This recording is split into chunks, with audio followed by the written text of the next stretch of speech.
At the beginning, it was shown that Haruka Rinto was in an expensive hotel, where Haruka Rinto thought to himself that a private top-class restaurant, a sparkling night view, a bouquet of roses, and everything there were perfect. It was shown that Haruka Rinto was holding a box. Haruka Rinto was introduced by thinking that his name was Haruka Rinto, that he had started as an adventurer back in high school, and that it had taken him years to get this far. Haruka Rinto thought that the mana stones adventurers collected always came with the risk of death, but since dungeons were regulated by the government, the rewards were solid.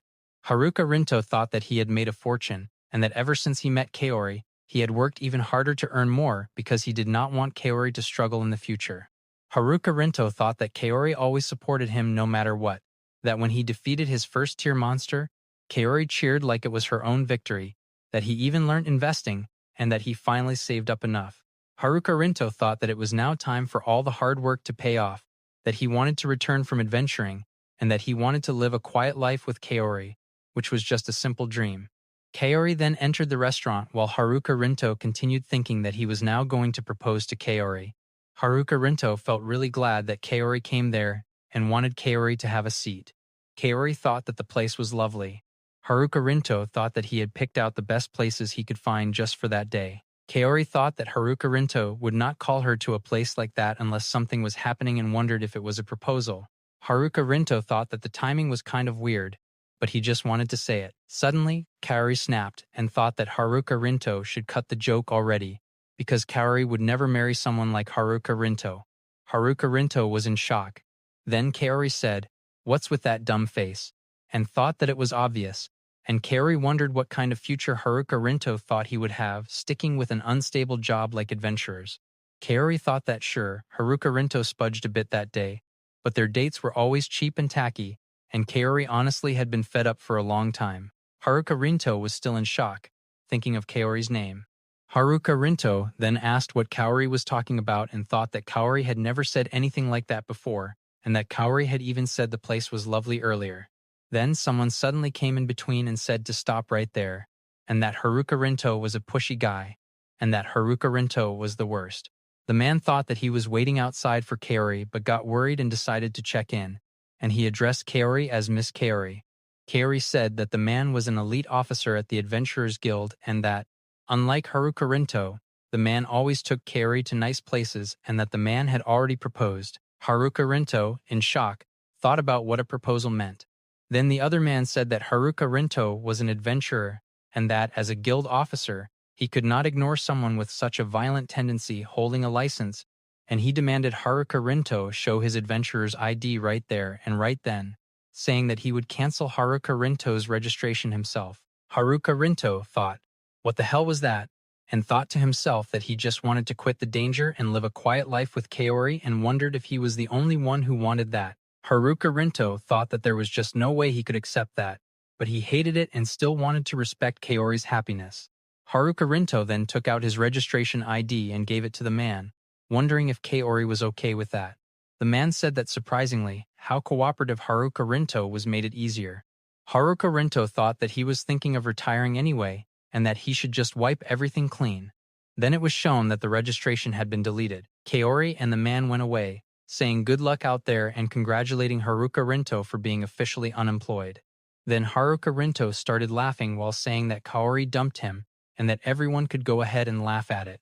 Haruka Rinto said that first there should be booze and that they should drink their sorrows away, and Haruka Rinto said to drink for everyone, including the manager, the chef, the staff, and everyone. All the staff responded that they would bring out the best wine in the house and set it to the pitiful man who just lost both his job and his girlfriend, and they said cheers. The next day, a woman was screaming that there was an urgent update and calling the guildmaster, and she said that the SSS rank adventurer Zero had his registration erased. Zero, there was actually Haruka Rinto. The guildmaster asked her to calm down and said that he had just checked that list himself. The guildmaster thought that Zero retired and asked if they knew who authorized it. The woman said not yet, that they were still investigating, and that hopefully it was just a mistake. She also reported that even his party, the Golden Tea Party, was now officially disbanded. The guildmaster thought, what the heck is going on?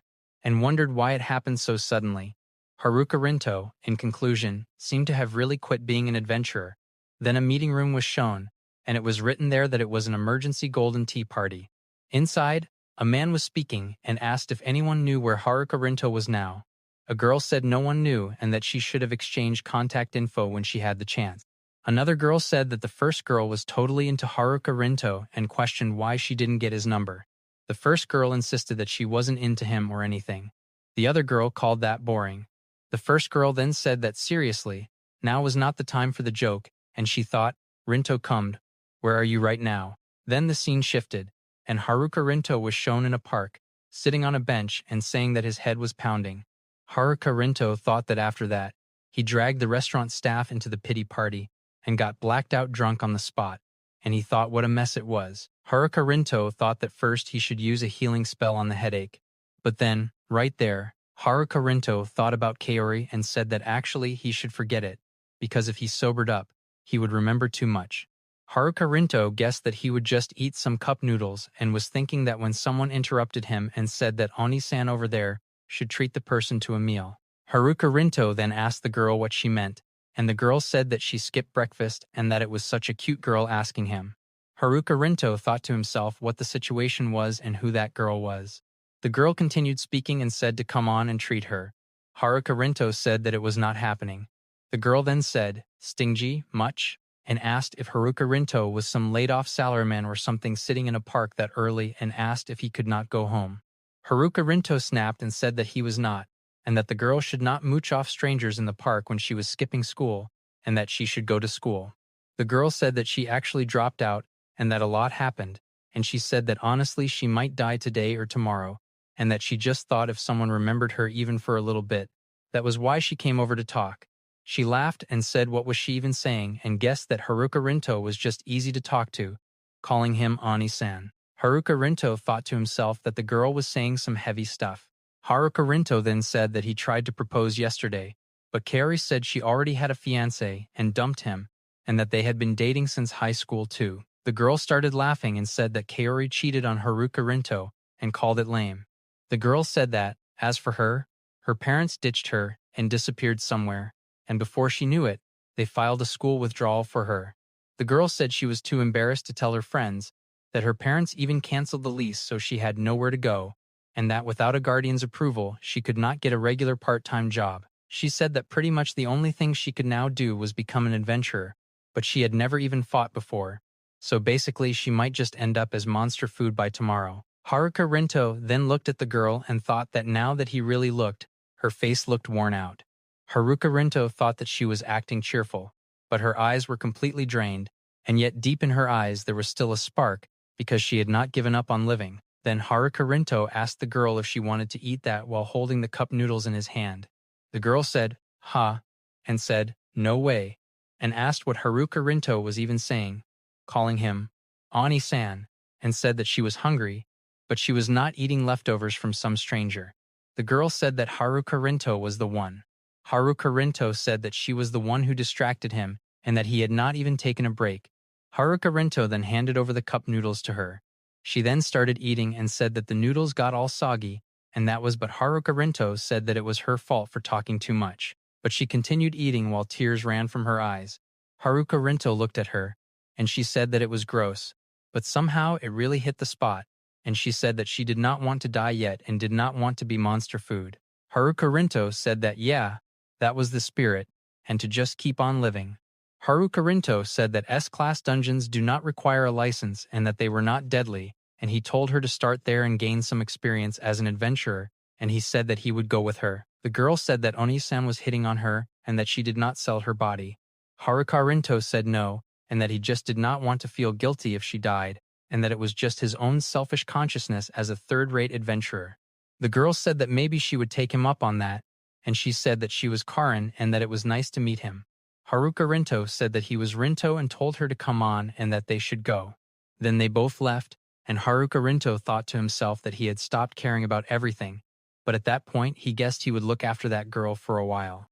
When the scene shifted, Karen was eating something and commenting that it was so good, while Rinto was thinking that, out of nowhere, he had ended up going to a dungeon with a random high school girl. Karen was saying that convenience store bread was the best, and Rinto was continuing to think that even he was surprised by how fast things had escalated. Rinto then remarked that Karen really did eat like it was the best thing in the world, and Karen responded that it was the best thing in the world. Rinto told Karen to enjoy it while she could because they had some serious mana stone farming to do afterward. Karen wondered aloud whether mana stones were used for energy and similar things, and Rinto explained that they were great as a power source and super versatile, which was why the government bought them. Rinto added that, when used on the human body, mana stones could increase stamina or even allow someone to use magic. Karen expressed amazement, saying it was the first time Karen had seen someone use magic in real life. Rinto warned Karen to be careful and to watch where Karen was walking, and then Rinto noted that they had arrived. Karen looked at a building and asked if it was a G-rank dungeon. Rinto explained that it was the Katsushika branch of the Regional Adventurers Guild. They both entered the building, and Karen observed that it looked just like a normal building and questioned whether it was truly the place. The receptionist greeted them with a welcome and said that the first thing needed was to see Rinto's ID. Then the receptionist suddenly reacted with surprise and said, "Harukaze," prompting Rinto to look at Karen and state that Rinto was pretty sure Karen had been in Rinto's class back in high school. Karen asked if Rinto knew her, and the receptionist said that the receptionist had heard that Rinto had been dumped by Kaori and asked if it was true. Then the receptionist said that the receptionist was actually the one who had introduced Kaori to Katsuki-san. Rinto, shocked, thought that she was the one who had started it all. The receptionist continued, saying that Kaori was generous and that Kaori was way more suited for Katsuki-san than someone like Rinto. The receptionist added that Rinto's adventurer's license had been revoked and told Rinto to quit messing around there and go job hunting. Rinto responded that it was not like Rinto was strapped for cash or anything. The receptionist dismissed that, telling Rinto to save the excuses and saying that this was exactly why adventurers were the worst. The receptionist then said that the receptionist knew what to do and proceeded to put Rinto on the blacklist, saying that there would be no more registration for Rinto because adventurers were just losers and that it was time for Rinto to move on and look for a real job. The receptionist also pointed at Karen and said that Karen would be better off ditching Rinto and should study hard and work as a government employee or something. Rinto thought to himself whether Rinto should say something, and then Rinto looked at Karen. Karen was angry and holding Karen's fist, and Rinto thought that this could get ugly. Rinto then told the receptionist to stop and cut it out. At that moment, someone entered from behind. It was a woman asking what the receptionist thought she was doing while on duty. The receptionist looked back and addressed the woman as senpai. The woman told the receptionist to go back to the break room and said that she would take over. The receptionist agreed and left. The woman then apologized sincerely and asked what brought them there that day. Rinto thought that finally someone reasonable had appeared and explained that Karen wanted to become an adventurer and that Rinto was only accompanying Karen to request entry permission. The new receptionist understood and began identity verification. Rinto looked at Karen and patted Karen's head while thanking the receptionist. Rinto then told Karen that Karen had been mad on Rinto's behalf, and Karen looked at Rinto and said that Karen was welcome. They both received the entry pass and entered the hall. Inside, Rinto said that Rinto thought the ingress gateway was in that direction. There were many adventurers inside the hall. Karen asked if it was okay that Karen and Rinto did not have anything with them, such as armor or weapons. Rinto considered it and said that for gear, Karen should just watch. Rinto then said, "Senpai magic," and a light began dimming. Karen asked what it was, and Rinto explained that it was a spell that summoned a separate space, basically a storage space.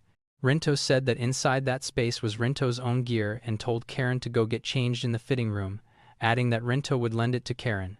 Rinto then threw the stuff to Karen. Karen responded with thanks, and Rinto told Karen to meet Rinto back there once Karen was done. Karen acknowledged this. Rinto then sat on the sofa and began waiting. The scene shifted, and Rinto was on his phone, thinking that the monsters were the same as before and that there were no changes. Rinto decided that he would stick with his usual weapons. Since it was Karen's first time, Rinto thought he would start by teaching her. After 10 minutes passed, Rinto began thinking that after this, maybe they would grab something to eat. After 20 minutes passed, Rinto wondered if this was how long it took girls to get dressed. Karen was murmuring inside the changing room, and when Karen came out, Karen was trying to figure out how to put the outfit on. Rinto realized he had forgotten to show Karen and thought that the part near Karen's wrist just needed to be tapped. As soon as Rinto tapped the button, Karen was automatically dressed. Karen noticed that it looked the same as before, and Rinto explained in his thoughts that it was transparent but still full-body armor, and that it was stretchable so it should fit perfectly. Karen felt that it was a bit tight around Karen's chest and somewhat snug at Karen's waist. Rinto blushed slightly, and when Karen wondered if Karen looked weird, Rinto thought it was nothing and that since Karen was dressed, they should go. As they moved ahead, someone suddenly rushed toward them, screaming for a medical team to come immediately. A lady approached and tried to find out what had happened. One of the two guys explained that the injured man had fallen off a cliff while fighting a monster. The injured man felt intense pain, believed he was bleeding badly, and thought no one had told him it would be this dangerous. Karen became frightened witnessing this. The injured man also thought that people had said dungeons were an easy way to make bank and expressed frustration at the situation. Rinto then said that Karen should not worry because the medical team had the injured man and that they were heading to the entry gate. Karen agreed. Rinto continued and thought that the man was just panicking from the injury, and Rinto reminded Karen to be careful as well. Karen hesitated a bit, and Rinto wondered if Karen was scared. Karen admitted being scared and thought about how the blood from that guy earlier was everywhere. Karen wondered if adventurers ended up like that, and even though the fully geared guy had gotten hurt, Karen felt concerned about being out there in casual clothes. Karen had heard that one could make good money and wanted money but was still scared. Karen also remembered that the lady at the counter had said that Karen should just become a civil servant or something. Karen felt afraid of getting hurt and being laughed at for being a loser, and thought that maybe Karen really should just find a normal job. Karen questioned whether Karen was really cut out to be an adventurer. Rinto looked at Karen and thought for a moment, then asked if Rinto could call Karen Karen, and Rinto directed this to the loser from last month. Rinto then thought about how much Rinto had made and wanted Karen to guess. Karen wondered if the amount was 20,000 yen. Rinto thought that there was no way it was that low and explained that since Rinto had ranked up as an adventurer, Rinto's earnings were 2 billion yen just last month. Hearing that, Karen was shocked and repeated the amount in disbelief. Rinto added that 2 billion yen was only what had actually hit Rinto's account and that the real total had been even higher. Rinto also thought that the girl at the desk had just called Rinto a loser who made 2 billion a month and found it funny. Rinto mentioned that the armor Karen was repairing had a base price of 50 million yen. Karen was surprised because it was so thin and light. Rinto explained that it was 100 times tougher than Rinto's own stuff. Rinto acknowledged that adventurers were risky and that dungeons were full of monsters and traps, but Rinto believed that Karen would never be in danger because Rinto would be protecting Karen.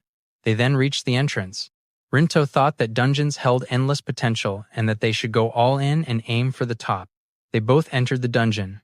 Karen observed that this was a dungeon, and Rinto confirmed that it was the Katsukasuka branch's G-rank dungeon, also known as the Woodcutter's Needle, and Rinto intended to take it on. Karen decided that Karen was going to become an adventurer and thought that Karen would get crazy strong, telling Rinto to just watch. Rinto and Karen were standing on the ground, and Rinto thought that they should stay alert and move deeper in. Karen agreed. Rinto then thought that first, he needed Karen to have a weapon. Karen became excited at the idea of receiving one. Rinto pulled out a sword, explained this in his mind, and handed the sword to Karen. Karen felt surprised, thinking that it was just a sword. Since Rinto's armor had been super high-tech, Karen had assumed the weapon would shoot lasers or have some kind of button. Rinto considered that it was only a plain iron sword and that the dungeon contained only weak wolf monsters, so a sword like that was more than enough. Karen still found wolves scary. Rinto noted that they had a good view and no risk of sneak attacks, so Karen would be fine and should just relax. Karen accepted this, and Rinto instructed Karen to keep walking and stay aware of Karen's surroundings. Suddenly, a wolf appeared. Rinto recognized it and thought that Karen should give it a try, saying it did not matter how, and that Rinto would step in if it became dangerous. Rinto pushed Karen forward. Karen felt that it was easy for Rinto to say such things. The wolf began running at Karen, and Rinto alerted Karen to focus because it was coming. Karen, holding the sword, tried to dodge and felt surprised by its speed. Rinto urged Karen to hit it with the sword or anything. Karen swung the sword and wondered if it should be done like that. Rinto told Karen not to take Karen's eyes off it because it was coming again. The wolf then jumped at Karen, causing Karen's sword to be flung away. Karen noticed the sword was gone, and the wolf leaped toward Karen again. At that moment, Rinto stepped in between and killed the wolf with a single slash. Looking back, Rinto reminded Karen that Rinto had not said Rinto would always protect Karen and asked if Karen was all right. Karen felt like Karen had been about to die and thanked Rinto. Rinto said Rinto would save Karen as many times as it took. Karen then looked at the ground, noticed a crystal, and recognized it as a mana stone. Rinto confirmed this. Karen thought it was beautiful and had a strange color. Holding the stone, Karen thought that this was what turned into money. Rinto explained that it could boost stamina and even unlock magic if it was used on the body. Karen wondered if using it right now would make Karen stronger immediately. Rinto confirmed it but also stopped Karen, thinking that the more it was used, the more it would be taxed later, and that if someone forgot to declare it, that person could get arrested for tax evasion. Karen thought that tax evasion was not something Karen wanted and declined the idea internally. Rinto then told Karen to get up because another one was coming. Another wolf was heading toward them. Karen was shocked, and Rinto instructed Karen to dodge to the right. Karen followed Rinto's instructions and dodged to the right. Rinto informed Karen to keep Karen's eyes on the monster, wait for the right moment, and strike. Karen held the sword.